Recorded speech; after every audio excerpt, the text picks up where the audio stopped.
Hello, friends. Uncle Marv back in Florida and with you for another episode of the IT Business Podcast, presented by our good friends over at ThreatLocker. This is the Wednesday live show back at its regular time slot, Wednesdays at 8 p.m. Eastern. Since I saw you last in this slot, I have been to Lakeland. I have been to Philly. I have been to Orlando. It has been a whirlwind of a tour, road trip galore. And we're going to chat about all of that tonight. And we will be recapping conferences. We'll be recapping swag. I've got it all over the desk here, and I'll give you some thoughts there. And I may have a surprise guest. Some of you may recall that tonight was actually supposed to be a night where we had Tara Rummer come on live and join us. But Tara was in Orlando last week for IT Nation and somehow got caught up in all of the canceled flights, missed flights. That's what she claims. I think she just loved Orlando and wanted to stay. But nonetheless, she had to cancel for tonight. So I'm going to do all of the conference recap. And I reached out to a friend to see if they can join me, and we'll see if they do. But for now, let us keep on moving with the show. The first thing that I want to do is I want to ask for your help. So last week, I was contacted by the secretary of my longest tenured client. And she said that, yep, it's going to be time for us to get ready to shut down. And hello there, Chilla. Welcome to the show. So this client has been with me almost since I started the business. This business started officially in August of 1997, and this client has been with me since October of 1998. And I can prove that because I went back and found the invoice that I did for them, my very first visit that I did, and I sold them 2 used 14-inch CRT monitors with a 90-day warranty for $50. And I sold them 2 used ASCII VGA video cards for $10. And it was an on-site service call of $30 with sales tax. That invoice came to $157.20. So why am I sharing this with you? Well, I have shared with many people that I have enjoyed my client staying with me for a very long time. I did do some other research, and yes, I can still do that because that is when I first purchased. I believe at the time it was Quicken Home and Business, which then converted into QuickBooks, which I still use today. So I have all of my invoices in there. I don't have anything from August of 97 until April 8th or whenever I started using the QuickBooks. But they reached out to me, and he is basically going to start shutting it down. This is a law firm that was actually referred to me by his ex-wife, who was also an attorney. And at the time, he was doing business with his brother, and they had a firm of probably 15 or 16 folks. And I have been through this with them for almost the entire time. They have moved several times. They have been up. They have been down. And it is now down to just he and his secretary. They are what I said, my longest tenured client since October 1998. The only reason that they're actually going to shut down, he probably still could go for a few years, but he's actually been diagnosed with Alzheimer's and is starting to have some memory issues. So we are going to slowly ramp them down. This is a client I'm sure I've said the story, but I never probably said who it was. This is somebody who actually, we have their server and their two workstations here in our office, just over there, on the other side of the studio there. And she comes in every now and then to do work, but they're available for remote, even though they don't do it.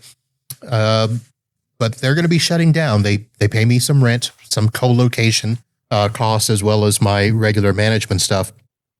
But he called our office today and told Kim that we need to do dinner or we need to do something. So obviously, for somebody that has been my client for this long, and yes, I can confirm that he is my oldest tenured client. I told you I went back, found the invoices. I did go back to before that. There is somebody that I still do business with that has been longer than them, but that person is a consultant, not technically a client, even though I've done stuff for them, but I actually help him. He helps me. So they are my oldest. But my question that I need help with is I want to do something that is, I don't want to say spectacular, but I want it to be memorable. Even though he has Alzheimer's, he has enough wherewithal to call my office and say he wants to do something. So I need some ideas. And I know that some of you will watch this after the fact live. Some of you will listen to this. Hopefully it's not too far down the road. But send me some ideas on what to do for this client for a nice dinner. I imagine that it will be he and his wife. I will ask if he wants the secretary to go. She has been with him most of the time that they've been my client, probably 15 plus of those years. Let me guess. Yeah, probably about that long, maybe longer. So I want to do something that's nice. And I don't want it just to be, just a typical regular dinner. So I'd like some ideas from you, my friends, my fellow business partners. What would you guys do for a client that has been with you this long, that has been loyal? I'll be honest, folks, I don't think he ever questioned an invoice. I don't think that they ever questioned anything that I did for them. Anytime they had a major decision that had to be made, they actually asked me a lot of times, even when it came to moving. They asked me about the move. They asked me to see all the new spaces with them. They asked me to, when it came time for him to decide whether he was going to move out of this last space and eventually come here, they brought me into their office to ask me what I think they should do. So it's going to be a little emotional, I would say. But I want to do something. I want to do it right. And I'd like some ideas from you. So that is not normally the way I start off the show, folks, but I thought I would do that because some of you won't listen later, and I would like those suggestions. So send them to me either by email, social media, or if you're here in the chat. Let's see, we've got some people over on the LinkedIn and somebody here on the YouTube. I don't have the Facebook up, so I don't know there, but that will be that. One little tip that I want to share that happened to me today. We usually use the phrase that if you can't see it, you can't manage it. And I use that phrase a lot when it comes to remote monitoring and management, because even though we do on-site work, we do project work and all of that stuff, most of what we do is basically remote. And I always try to separate out all the remote stuff from the on-site stuff, in the sense that I want to be able to see and know everything that's happening on a network at any given time. Now, we don't obviously keep logs of everything, but that's one reason why I love the Domotes product. If you are an Avic user, I'm sure that's why you love it. Our RMM also does some network monitoring as well. It gives you the uptime. There are other products that we have added to the stack that will allow us to do things. We put in watt boxes so that if we need to do a hard physical reset on a device, we can do that. The Domotes boxes allows us to do wake on LAN if a machine gets turned off. And I have been for the last, year or so, researching OID sensor codes to put in for SNMP monitoring within Domotes so that we can monitor other things. We have put in, some Synology boxes that have temperature sensors in there. But the reason I want to bring this up is I want to emphasize the idea that I'm trying to do is try to monitor everything and that includes temperature. So, one of the things that I've not done is actually purchase one of those temperature devices that you can put in a server room so that if the temperature gets too high, that you'll be notified. They have flood sensors, which is probably something we should do here in Florida with all of our storms. But this morning I woke up to a frantic client because several of their servers were down. And so I went and logged in, tried to figure out what was going on. I wasn't sure if it was updates or not. They all went off at a weird time. It was like 2:10 a.m. So it wasn't updates, because I don't do scheduled updates overnight anymore. I do those through Action 1. So that's always something that I plan out. It's usually over a weekend or a late night that we do those. I thought that it was something to do with their remote servers, because actually I was able to get up. They actually had 5 servers down. They didn't have anything else down. And 2 of the servers came up. The 3 remote servers, they actually have 6. So 3 of them weren't having any issues. 3 were. I would get them up and then they would shut right back down. So I couldn't, for the life of me, figure out why they would do that. And then I remembered, I've got ILO with these machines because they're HP servers. And I do have, these are 2016 and 2019 servers. So the ML30s. And so some of them have the separate networking port meant for ILO. Some of them are combined. So I've got all of those cables plugged in, and the ILO portion was still up. So I knew the machine was technically fine. I knew there was power and all of that. So I went in and looked at ILO, and there was a error on the environment. All of the fans were fine. Everything was fine except for one sensor. That was I forget the name of it, event 1 ambient temperature or something like that, was critical. And it was like at 104 degrees or something like that. And so I called AJ, the admin junior for this site. And I told him, I said, I think you've got, a power issue, AC issue. And he's like, oh, no. That room is super cold. That's not it. So I'm like, okay. And since it was before 9 o'clock, nobody was in the office. And he's like, can you just go? And I really didn't want to go. I'm like, can you just, when somebody gets there, just have them go in and check? No. I need you to go. This is what I pay you for. I'm like, you try not to pay me. So the bottom line is I drove there, got into the server room. Yes. Inferno, burning, hot.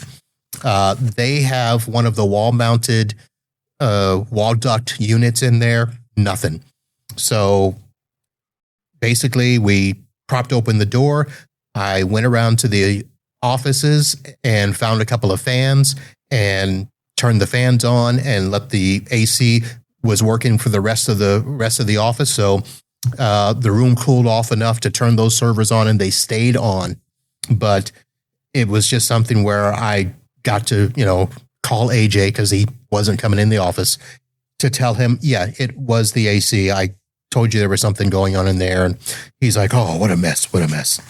But it was great to have validation to let him know that I saw what was going on there. I saw that you were having a heat issue. You didn't want to believe me. So now you've got to pay a trip charge for me to show up there and confirm that. And then, of course, they still have to pay for the AC guys. So not much there, but just wanted to give that tip. Try to monitor everything, including the temperature in a server room if you still have servers. I know some of you hate servers, but I like them. My customers still have to have them, so we support them.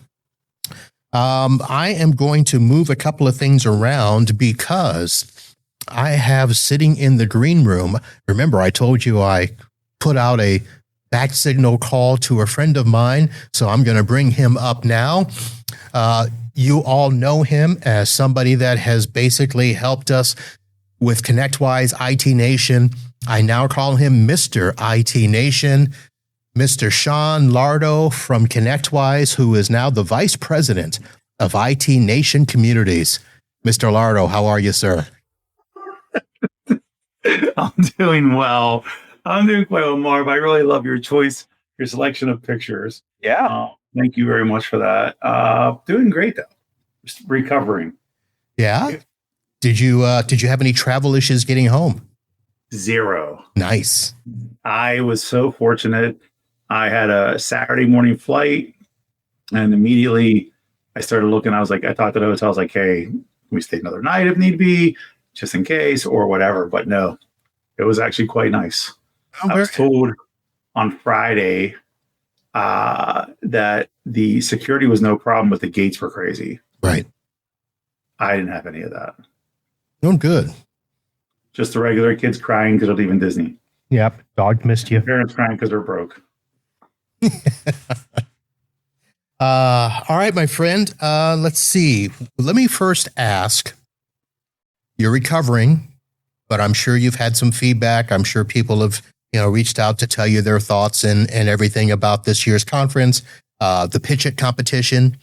But from your perspective, where you sit, now that it's over and done with, at least for now, how do you feel? How do you think it went? Overall, I thought it went really well. And this is coming for me from working with a partner to be involved in 19 Nation, to being a vendor, to sponsoring it, to now being fully involved in running part of it. It had a nice feeling. For us, it's a great success because we work our butts off, right? But all in all, it was really good. There is room for improvement. We've already had our postmortem of things between, and this is stuff that we thought internally, and then also things that we heard from some of the people we talked to, from both vendors and partners. What the biggest complaint has been so far. Not enough snacks in between sessions. Shocking. No, but actually it has to do with sessions. People complaining that they couldn't get to see all the content. Of course. They wanted to be on multiple tracks. I haven't heard that in years. So that means we did a really nice job of content across the board, instead of, because a lot of times you can go to an event, our events included, and there's a sprinkled amount of really good sessions, like great ones you want to be at. And then there's ones that you're like, yeah, I can do without. Right. But the fact that our biggest complaint was exactly that, there was just, they couldn't go to the other sessions, and the other part to that was making them more aware that they should bring their stakeholders, or whoever their role-based people are. Okay. Now, here's the thing with a conference that size. Now, I don't know if the numbers are official, but of course we're talking over 5,000 MSPs, IT leaders. You guys had an estimated 200 educational sessions over the week. So Yep. The question is, nobody can physically make all the sessions they want to anyway. Sure. No, that's fair. Well, so you got to figure for the events area, right? The industry for events. Our job is to be a good place for people to come and congregate. So that ConnectWise and all the vendors increase the audience size for them to actually promote to, right, and prospect. So that's our first and foremost job. So when you're creating content, and actually keep in mind too, because we changed the way our agenda worked and our schedule, we cut off almost a half of a day of content, the normal one. So we're talking, there's more sessions than that even typically, but we cut off those because we rolled our agenda around, and we're in preparation, because in 2 years we'll be moving the event over to the Gaylord, and we'll also be switching the days of the event from a Wednesday, Thursday, Friday to a Tuesday, Wednesday, Thursday. So we're just trying to get accustomed to that. Yes. You're going to kill my week, man. I'm sorry. I'm sorry, Marv. I'll let them know that. I'll put that in the complaints category. All right. Gotcha. I like coming in on Sunday and going to Wednesday, or coming in on Wednesday, leaving Saturday. I like that. Oh, well, I'll let them know that that's what you want. All right. I'm sure they'll take it in their heavy. Well, I'm sure they'll take it in their heavy advisement. Well, tell them it'll affect my steak knife budget.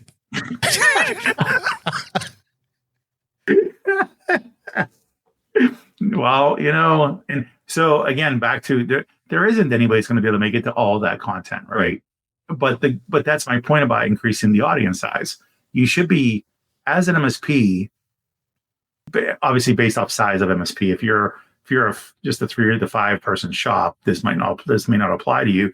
But if you're a larger MSP, you should be looking at events for having content that can educate not just you, but your service delivery or your sales or your whatever. You should be looking for those things and you should demand it, because again, these are the only times of the year that you can actually get people to a place and get some outside education from what you're getting right now.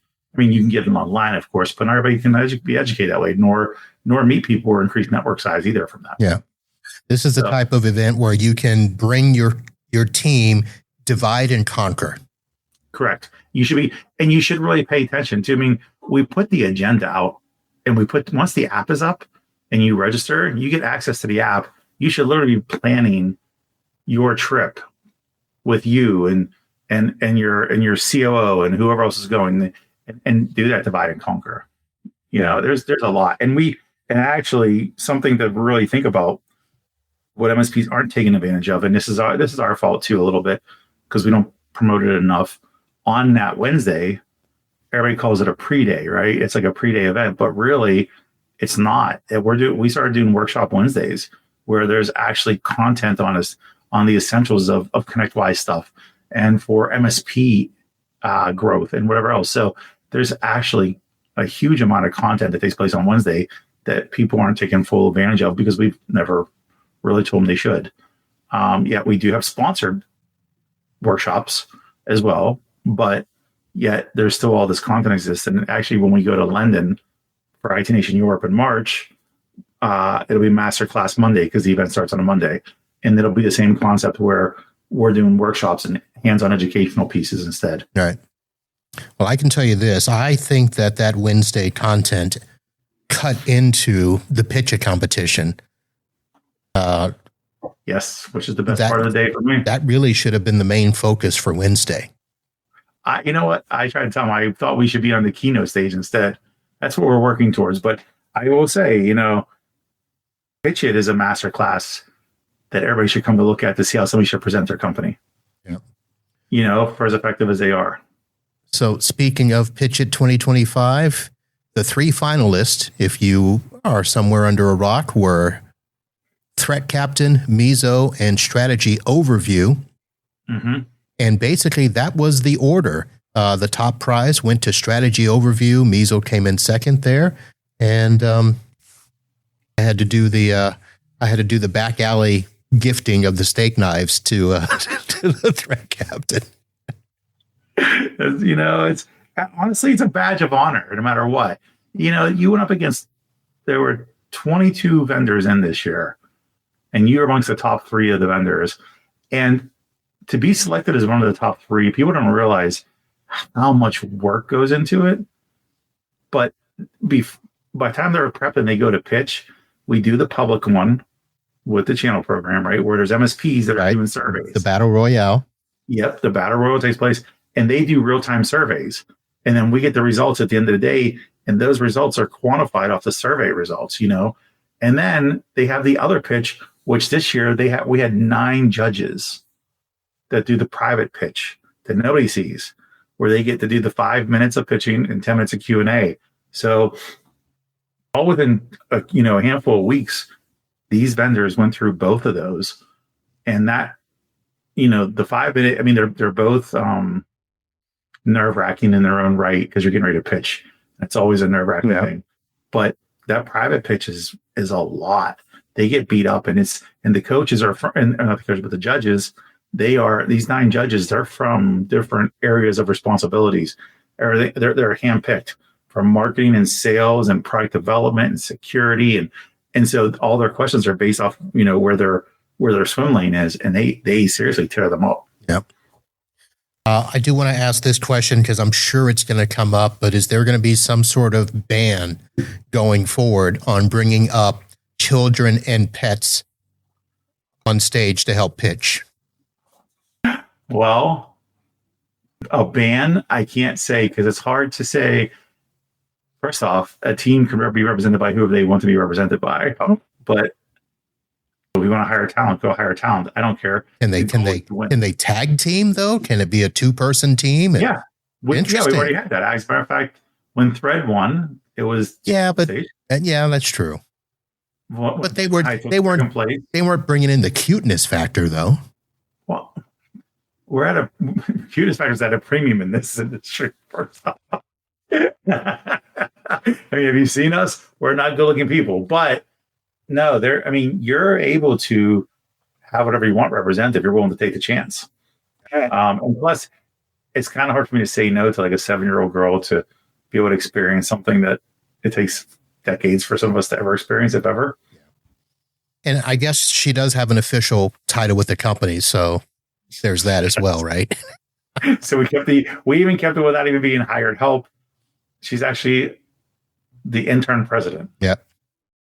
So for those that don't know, you'll have to go out on LinkedIn. I didn't prep for this. There is a few pictures of that cuteness factor on stage introducing Daddy and prepping him for his pitch there. Yeah. Yes. I didn't tell anybody that you were coming on, but of course, somehow Keith Nelson has made his way in here and sees you there. And I was going to ignore the shirt as long as possible. Not sure that was appropriate attire there, but it's okay. You're Mr. IT Nation. Lord. One of my colleagues said that Keith is Beetlejuice. If you say his name or my name 3 times, he shows up somehow. It happens. It does happen. I said more like the Candyman, which is much creepier. But who's to say? No. All right. Well, so how did you feel about the event? I think is the important question. Well, let me say this. I think there's a quote from the keynote that Manny Ravello gave that should sum up the conference for everybody and give them an idea of where ConnectWise is going. And if ConnectWise does do this and make it happen, I will be very happy and impressed. He said that ConnectWise's pledge is to make life simpler, more efficient, and more profitable for MSPs. That's the quote I took away from that and said, okay, let's see how that's going to happen. Yeah. Yes. Agreed. That's an accurate statement from him. He's not said it just to the general public. He's said it internally in a meeting. So, and the goal is to, I'm going to use the dreadful word of ASIO. ASIO's it's been launching piece by piece, but the goal for that is supposed to be a platform. One ring to rule them all, but not really ruling them all. If anything, being a better conduit to all the other things with other vendors, with integrations and everything else. That's really the goal behind it. Yeah. So you do that. I think that you've been in this space for a long time, so and the struggle between vendor partner is the ability to shop and then to have them all work together in a very symbiotic way, meaning all the platforms. So, and that's everything from whatever you're consuming internally to use it for operational efficiency for your MSP, or even for if you resell products or you're supplying products to your clients that you're going to find. I mean, how many times have some people gone drive to Best Buy to pick up hardware, a laptop, whatever, right? When they maybe could work through a vendor. So this multi-portal platform, every technology approach is taxing on every company, and it becomes a time suck. So, if we obviously aren't here to be the marketplace to resell hardware, but as a software company, the goal is to be able to make sure everything can interlock together much more efficiently, effectively, and that you guys as a whole can use them. I mean, that's really the important piece.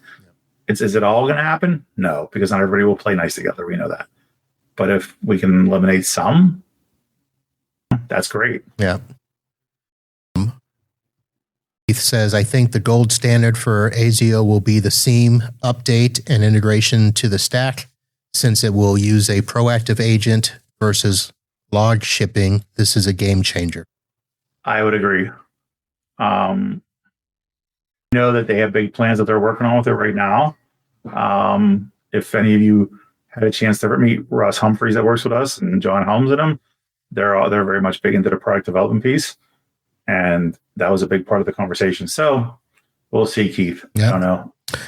Yep. So the significant update there with the new agentic security features, AI-driven workflows, more autonomous operations. The significant update now, ConnectWise MDR coming out, advanced RPA. So it should be interesting.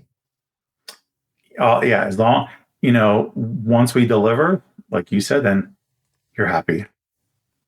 But that's a day-to-day business. That's not the event. Right. Now, you were busy at the event. Yes, I was. Although I did have to leave early. I was not there Friday. So I actually had to do some client visits in the area because you are in my home state. So I have a couple of clients in the Maitland and Lakeland area that I had to visit. So I had to do that. But yeah, I came in Tuesday night, did the PitchIT stuff on Wednesday, did a few interviews and interviews all day Thursday. So those will be coming out. You like that too, you? So I will say this, nice improvement to Radio Row or Podcasters Row. I know that some people will talk about needing a roof over our heads to help with sound, but I'll be honest, I was okay with it. It was better than it has been in the past. I think that having it in the same place makes it easier for guests to come and find us. Yep. I do like the little mural that you guys put up with all of the podcasters, our names and faces there. That was pretty nice. Yep. And I thought it turned out really nice. Than expected. The entire amount of real estate we took up, the build out was okay, yeah. Like I knew that if we were doing something along the lines, but I did not see it like that. As a matter of fact, MJ Shure from GTIA was like, "Oh, we're going to steal this for ChannelCon." I said, "Of course you are." Of course, yeah. It was nice. I mean, I will say this: plenty of space for all of us, which was always my concern. Some of them had the double tables, which was actually extra nice. So I do like that. So I will, of course, be fighting for double tables again if I'm allowed back. For that. And the rest of the event, from what I did see with, here's the thing, when you do the same venue, it does become easy for things to flow. You know where to go, you know how to get from place to place. I do know the Gaylord, so I'm okay with that move. Sometimes when the places you're okay with that move. Thank you, Marvin. Yeah, that I'm okay with. You got the Uncle Marv seal of approval for that. Right. Now the cost of the rooms and stuff. We'll talk about that later. You can't just stay positive on it. Well, here's why. So my wife is packing food for me because anytime I go to a conference or hotel or whatever, we're used to having. I usually get the suite, so I get the kitchen, the full fridge, the stove, microwave, and stuff. Most of them have a microwave. The Rosen shingle. It had the dorm room fridge, no microwave, and the coffee maker was in the bathroom.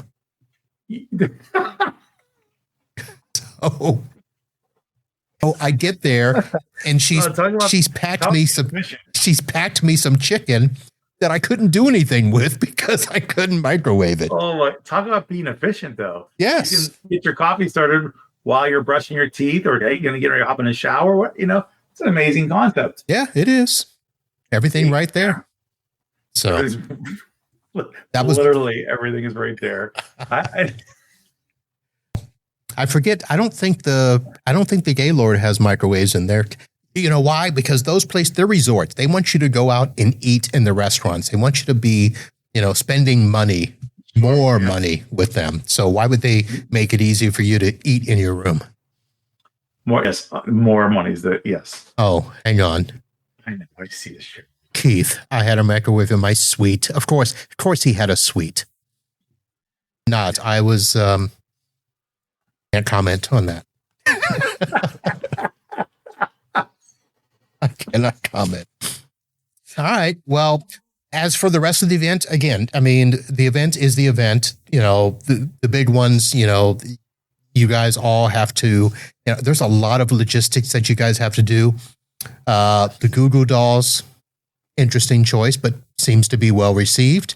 And of course, you can't go wrong with Universal. Oh, yeah. Well, you didn't get to see Gary Sinise then because he did nice. It was our keynote speaker. No, I believe I was cramming in 2 more interviews. I'll tell you what, it was a very interesting keynote because it wasn't a regular keynote that he just went up there and presented to us. Actually, Peter Kajawa sat down and interviewed him instead and asked questions about things. And he was telling just like the story of his life from how he got involved. And he said something that was really, actually, I think is so applicable to our industry when he said, he was they started up like this theater, this amateur theater they were doing. They were trying to get it off the ground. And he's sitting there and he never went to college. He has no degree. And he said he's sitting in the room talking to these colleagues of his or whatever, and they all have these degrees from these like the Ivy School. Juilliard, and that's right, like Juilliard or whatever it is, right? Stuff like that. So, and he says so he's sitting there with these people from these degrees that are obviously supposed to be smarter than him, and he realized he had nothing to bring to the table to compete or compare the way he saw it that way. So instead of always talking about it, he became a doer. So if they talked about it, he would then go actually do it. So he's always doing things. So that's why still to this day, he's always doing things. So his equity was sweat equity instead of, and even though he was equally as smart, but didn't realize it, but he kept just doing. And I feel like in our industry specifically, there's a lot of business owners that have no college. Oh yeah. That knew they liked IT. Yep. And self-taught, and they became just doers. And that's how you see all this, and it's a grassroots industry. Absolutely. So, yeah, I love that comment. I thought it was great. I like that. That stuck to me because I was thinking, yes, that's me. That's most of us. Yeah, almost all of us. Very nice. Well, Sean, thank you very much for putting on a great event. I'm going to give you all the credit. You are Mr. IT Nation now. You can't give me nearly all the credit. We have a whole events team. We have a whole marketing team. We have a whole IT Nation team. And, honestly, these events, they're getting ready for it. There's a lot of people do a lot of things. And it's nice because you can start to see come Friday, everybody starts to like simmer down. You can see it on their shoulders, which is nice. So yeah, thank you. As always, I appreciate that you're involved in helping us out, helping me out mostly. I appreciate even Keith for donating and creating tons of awareness to all the situations that it's an IT station. But no, and like it was a good week last week. It was a great week. Yeah. So I look forward to further improvements and hopefully even further less complaints. All right. Well, I know that I asked you to hop on for a bit. I didn't have you commit for the whole show, but I want to be mindful of your time. Do you need to go or do you want to stay? I'm going to do swag later, but I want to thank some sponsors first. Oh, nope. I got to go take care of things here. All right. I'm glad I had the time I had with you. Thank you for bringing me on. Well, thank you, sir. And I will let you go. And as we do so, say goodbye to Mr. IT Nation. Let me go ahead and say thank you to ThreatLocker for being our presenting sponsor of the live show. ThreatLocker puts you in the driver's seat with deny by default protection. Only trusted software runs while ransomware and unknown threats are blocked instantly. Now, I also want to say thank you especially to the other sponsors that you see on the screen, particularly LionGuard, Rhythms, TrueGrid, and BVoIP. They are the travel sponsors for when I go out and have to, get to events, because regardless of what we're doing as a media person, if we get comped to ticket, we still got to pay for our travel and sometimes accommodations. So I thank them for doing that. They get a travel banner while we're on site there. And they all helped me do that throughout the conferences for both ASCII Cup and IT Nation. So thank you to Sean for letting me be a part of the event. So with that, let's see our time here. Saying goodbye. All right, let's do a couple of things here. We did a recap of IT Nation. The other conference that I was at was the ASCII TUP in Philadelphia. And yes, it was cold there, but I will say this. It was colder here in Florida the last 2 nights than it was in Philadelphia, and people don't understand that. The relative cold being 46 degrees in Fort Lauderdale, Florida, the real feel was 31, which is, of course, why I had to put out the iguana advisory, because they would freeze and fall from trees. And that's how cold it was the last 2 nights here, even in Fort Lauderdale. It was cold up in Philly, but I got to experience it wasn't my first cheesesteak, but it was a cheesesteak at Steve Copeland's friend's place, Shay's Steaks. It's all right. I don't want to go over the top with it. It wasn't bad. I don't know. Cheesecake. If anybody wants to invite me to go visit a better place, do that. But then we can compare. But I'm sure Steve will say his buddies is the best. I'm calling out Rhythms because they were actually considered the vendor of the year for their business in a box 5G platform. They won the ASCII Cup. They beat out PAX8, last year's winner, who beat out Sonic Wall, who took 3rd place and was the previous. Well, technically Sonic Wall wasn't the winner. Solutions Granted was your 3-time winner, 2022, 21, 22, 23. And then 24 was PAX8, and this year was Rhythms. And Rhythms was my presenting sponsor for a live show that we did while in Philadelphia with Steve Copeland.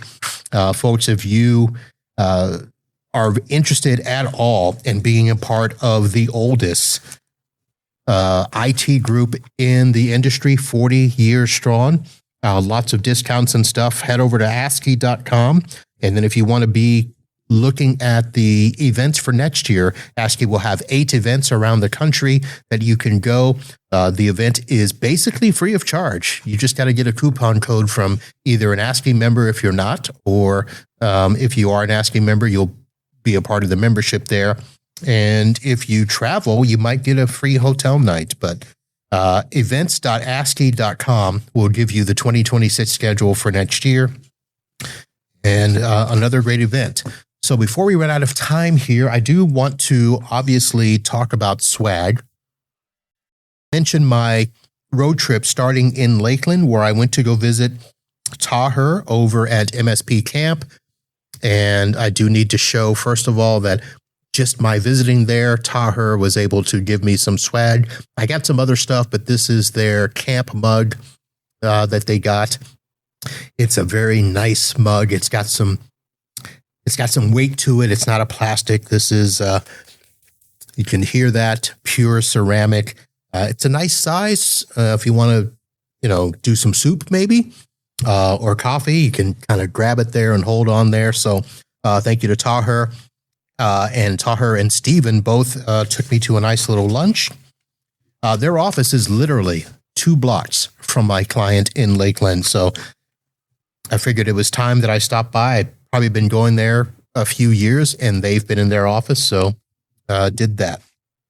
As I go through this swag, folks, I'm not going to actually do a best swag out of anything. I'm just going to highlight what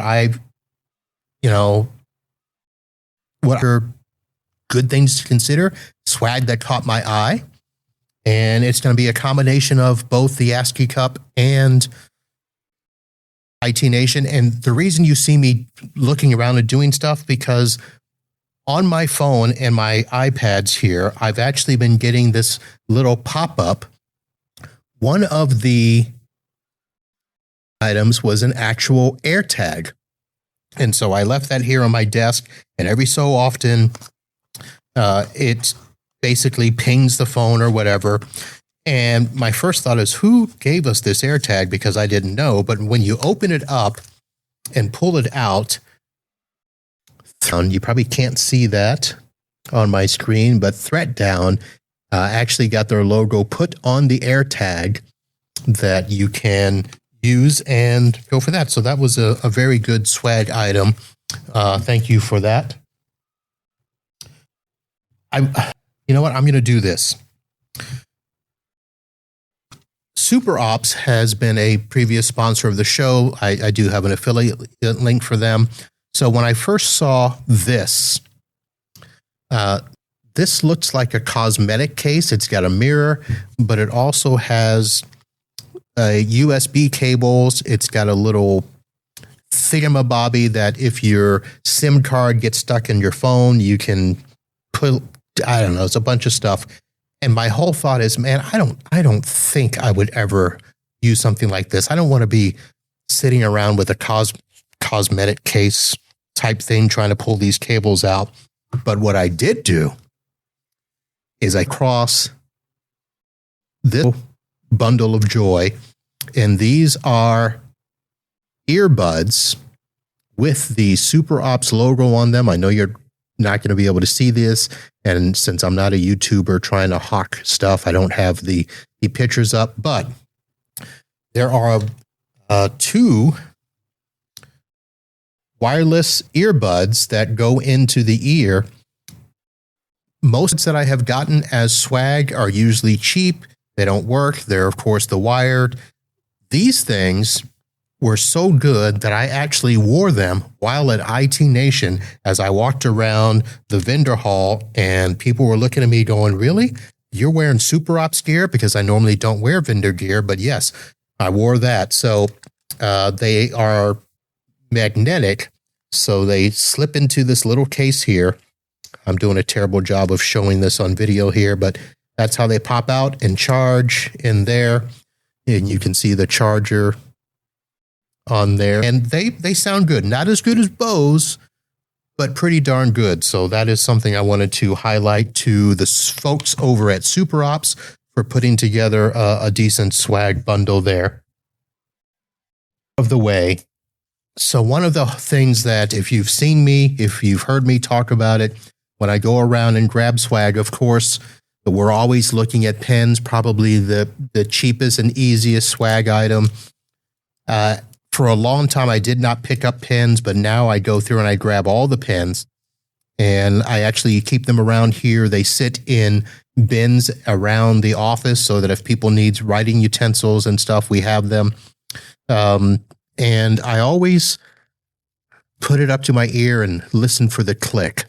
And I do have to say that almost everybody has done a very good job of getting away from the cheap plastic crappy pens that break as soon as you leave the conference. So just about everybody now, from Pure Storage to MSP CFO, Movilla, Sonic Wall, there's tons of others. Everybody has pretty much done a job of going to very nice, hefty, metal-based pens that now, even though I do the click test, I know that they're going to work. Now, the way that I test pens is I still come back and I still do a writing test with every single device. So I took this book from Cyrisma, this little notepad book, and I basically take all the pens and I do a little write test. And there are some pens that did not make the cut. All the ones here, probably about half of the pens made the cut. If your pens are scratchy when they write or the ink dies, again, as soon as you get home from the conference, that ain't right. I'm not going to call anybody out. Maybe someday I will, but I just wanted to talk about the pens. Now, probably a couple of years ago, I did make the comment that one of the things that I was really missing was a very nice USB charger cable. And when I say really nice, is a lot of the ones have gotten to be where they're really short. They're like maybe 6 inches. You've got a little tiny USB side on one, and then all of the things come out like a little spider. And that's no good. They're too short. And who uses those? So this year had their USB cable, and I thought, okay, there we go. I'm happy now. And it was nice. But Then I went and saw this monstrosity, and this was put together by Pure Storage. Now, this is a USB cable. This is something that is going to last. It is long, as you can see. I can stretch it from my laptop across the table. But this sucker, it is nice. Even the ends, if you look at the way the connectors are, most of these USB cables, the ends are kind of flimsy and they'll fall apart and all of this. This looks like it's going to be heavy duty, industrial, stand up type thing. I went back and got two. That's how interested in this item I was. So the USB cable from Pure Storage, and it's got, your typical, it's got the iPhone lightning charger, it's got the micro USB and the USB-C. But again, this thing, you could probably, but that's probably not an appropriate thing to say. I like this cable, Pure Storage. Kudos to you guys for making something that really is going to last there. Back to the mugs. So for a long time, I had just this one cup from MSP CFO, but I was able to now get the other color. So I have now both the white and the blue. So I've got the two camp mugs. They're very similar to the MSP camp that I had earlier. Again, nice mugs. I do like when vendors are not afraid to bring these types of mugs to the conference. I know some people are like, oh, but they'll break on the travel home and put them in the suitcase. You know what? I like it. Stuff that I would actually use. So kudos to them. And I will say this. I'm going to go ahead and let the cat out of the bag. I do swag category based on SP CFO.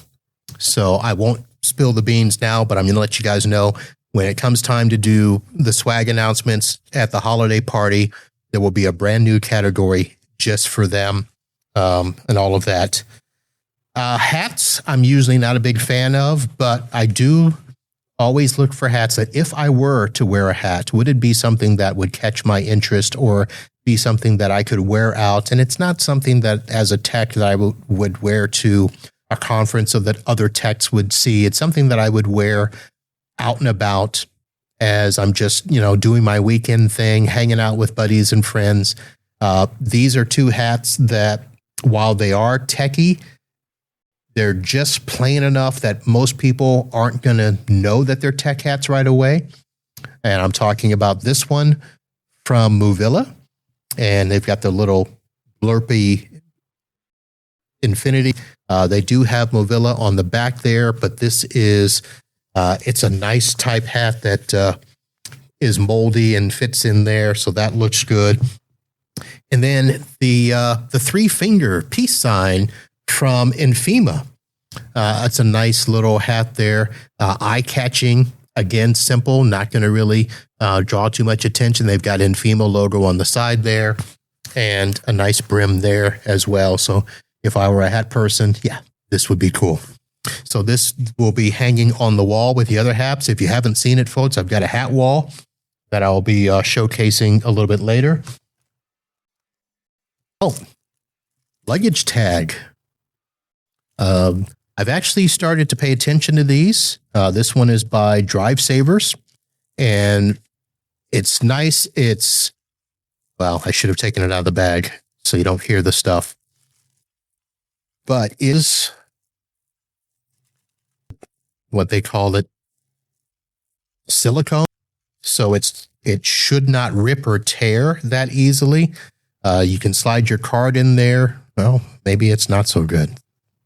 That just came off. I don't know. I'll look at it, but it's a nice bright red, so that if you got that on your luggage, you'll notice it right away.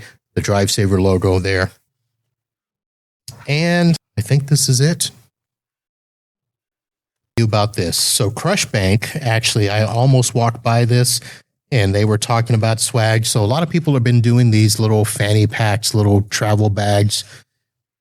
This one is very nice. And this is kind of not necessarily a travel bag or accessories, but this looks like something that you would carry around some electronics in.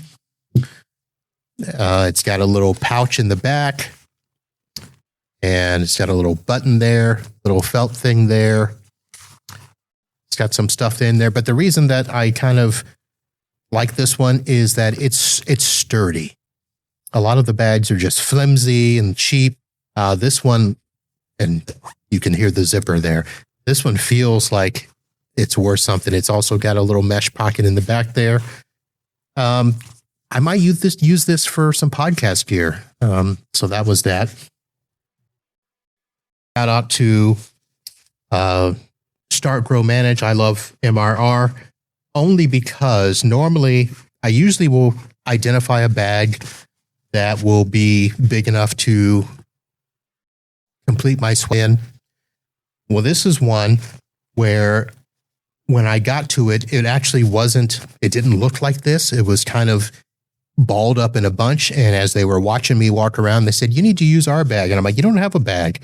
And they took the ball out and they unrolled it. And this is what it came out to. And it's basically a bag that fits all the other bags and the swag stuff in. So nice size of a swag bag. So shout out to them. And I think not last, because you'll see something in a minute. I think I may change one of my long-standing policies and start wearing vendor gear, but it's probably going to be socks. So I've been accumulating socks and I've been sending them up to the cabin in Georgia. For those of you that do not know, my wife's family has a cabin up there. Her brother and his family, they bought an old cabin, refurbished it. And so he, his kids, us, and other friends, we all go there for their family Christmas, the first or second week in December. And so I've usually would just grab all these socks and send them up to the cabin. Everybody kind of sits around and does all that. But I will probably start wearing some of these socks because some of them are subtle enough for me. They're not overpowering. There's your Black Point socks. This one is Sonic Wall. I like to wear black socks, and I can have the little color kind of complement what I'm wearing in terms of shirts. Now, these socks here are probably not the colors I would wear from Sonomi and Ave Point, but they're nice socks. And the reason I have all of these here is normally I didn't really pay too much attention to socks until somebody, and I don't remember who, but they really wanted to sell me on these socks. And they were like, "You know what? These things are made in the USA." And I said, "Well, really? That can't be true because cheap socks are made overseas." But no, these socks, all of these here, come from a company called the Sock Club. And the socks are made using finest combed cotton sourced from the southeastern United States. They are designed in Austin, Texas, and manufactured in North Carolina. And I usually do pay attention to the feel of the socks. These are 75% cotton, 21% nylon, 4% spandex.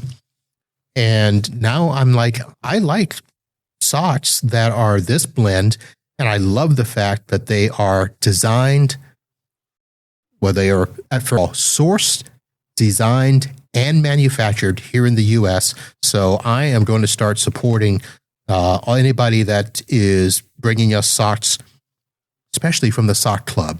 So all of that there. And last but not least, behind me, you see the Cavello horse brought to me by Larry Metter. That will not be his permanent spot, but I do want to highlight that Larry Metter has made it a point the last 2 times he has visited me at the podcast booth to bring us something. He brought the Cavello jersey, which hangs in my rafters, and now Flash, the Cavello horse, is there. So, all right. Well, we are coming up to an hour, folks, so I am going to go ahead and end off the show. That was the recap of ASCII Edge, IT Nation, and a visit from Sean Lardle, the Vice President of IT Nation Communities at ConnectWise, otherwise known as Mr. IT Nation. Feel free to call him that. It will annoy the living hell out of him. Next week, I have a guest. I believe his name is Keith Ellis, and we are going to talk about the hatred of this. That should be interesting. I hope that you will join us here live next week. Between now and then, you are going to be seeing a lot of podcasts come into your feed if you are subscribing on any of the podcatchers, because we are still putting out episodes that were recorded at IT Nation. All of the ones from ASCII Edge are out. We've got the first 4 or 5 from IT Nation. I believe I've got about, 11 more to go, 12 more to go. And so those will be coming out 2 a day over the next couple of weeks.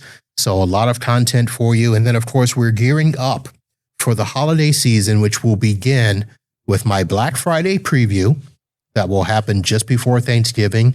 And then after that, it will be all holiday podcasts through the rest of the year. We are working on some very interesting holiday podcasts. They are going to be, they're going to be pretty interesting. Let's just say that. I've got 3 holiday podcasts lined up instead of just the regular one. So be looking forward to that in the month of December.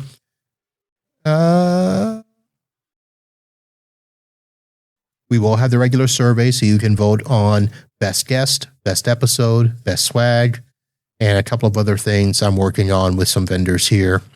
But that's going to do it, folks. Thank you for hanging out. Thank you for indulging me as we reviewed swag. We'll get back to some more tech stories and tips, all to help you run your business better, smarter, and faster. Tune in on your favorite podcatcher. We'll see you back here soon. And until then, holla.